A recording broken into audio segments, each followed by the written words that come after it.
coming to town on their Big Time Summer Tour. And Big Time Rush is a boy band that has a show on Nickelodeon. Now, we were never fans of theirs, but we thought, why not check them out? If they're a boy band, we'll probably like them. We found tickets to their concert in the 15th row, and we decided to go.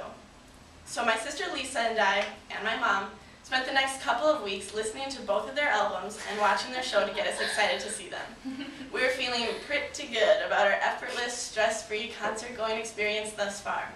However, this little adventure of ours would take a lot of patience and perseverance if we wanted it to succeed as being one of the biggest highlights of our lives.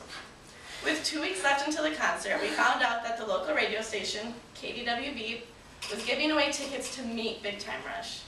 Our stress levels began to rise as we realized we would not be able to live with ourselves if we did not try to win these tickets. Whenever KDWB played 2 boy band songs in a row, that was the cue to call, and caller number 10 won the tickets. Now, I know we were new fans to the scene, but we became huge fans instantly. They were up there with the Backstreet Boys, and we wanted to win these tickets so badly. So for the next week, my sister and I slept downstairs in our living room so we could wake up to the laptop so we could listen to the radio show online, and so we would be near the house phone so we could call on multiple phones at once.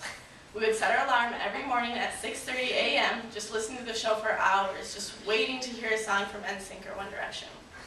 We had the same routine in the afternoon. Once my sister and I heard a boy band song play, we would yell to my mom, my dad, my brother, and my older sister to make sure everyone was calling, hoping this would increase our chances of winning. The first few days of this contest were not going well. Constantly receiving busy signals, never getting anywhere near being caller number 10, and each day left us more and more defeated. Friday morning of that first week of the contest came around, and like every day before that, my mom, my sister, and I were ready, phones in hand, waiting for that boy band song to play. After we heard the first song play, we frantically started dialing KDWB. Only this time, our calls were different from the days before, because rather than getting busy signals, we were actually getting through. I was caller number 1, I shouted. Seconds went past. My mom said that she was caller number 5. We could not believe it. We were finally going to win these tickets. I was number 8, my sister shouted. We were so close now. I stood there, my heart beating fast, nervously waiting for someone to tell me that I was caller number 10. And all of a sudden, I heard a voice. And this voice said, KDWB, you're caller number 9. I stood there in shock and sadness. I yelled to my mom and my sister that I was caller number 9. My sister eventually got through, and they told her they already had their winner. And who was this winner?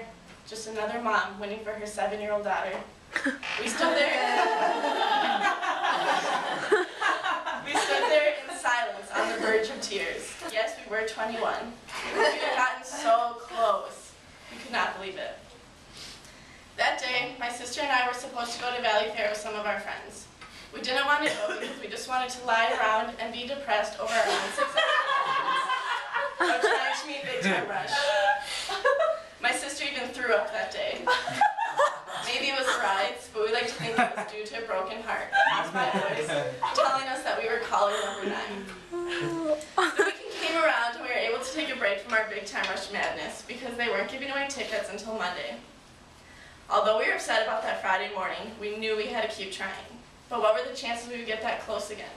I mean, there were hundreds of people listening and calling in, trying to win these tickets just as much as we were. We started to realize our chances of winning were slim. However, we were determined to win those tickets. So Sunday night, my sister and I slept downstairs again, preparing ourselves for another nerve-wracking, stressful week of calling KDWB. We woke up bright and early the next morning, listened to the radio for a few hours, and around 9 a.m. we heard The Wanted's Glad You Came. We knew this was song number 1 for the cue to call, and we anxiously waited for the song to end. As the song was ending, my mom, my sister, and I started calling and recalling KDWB. Soon after that, we heard Hanson's MMMBop, and we knew everyone and their mother was calling right now, literally. We started shouting out what calls we were. I was caller number 1, caller 2, I'm 4, caller 5, I'm number 6, I'm number 8. After my sister said she was caller number 8, we knew it was over. My mom and I got busy signals, and we figured they must have had their winner already. However, my sister was still on the phone, and she looked hopeful and scared at the same time. My mom and I waited patiently for her to say something, and all of a sudden she said, "Did I win? Am I caller number 10? I am?" The 3 of us just started screaming and jumping up. I've never seen 3 people so giddy over something before. We were thrilled to have won those tickets. I think winning the tickets was actually more exciting than meeting Big Time Rush, but don't get me wrong, because that is a whole other story. If we had given up that Friday morning, we would have never met Big Time Rush, aka our future husbands. And we learned that persistence does pay off, and it's important to keep trying at something, because if you do, you just might succeed.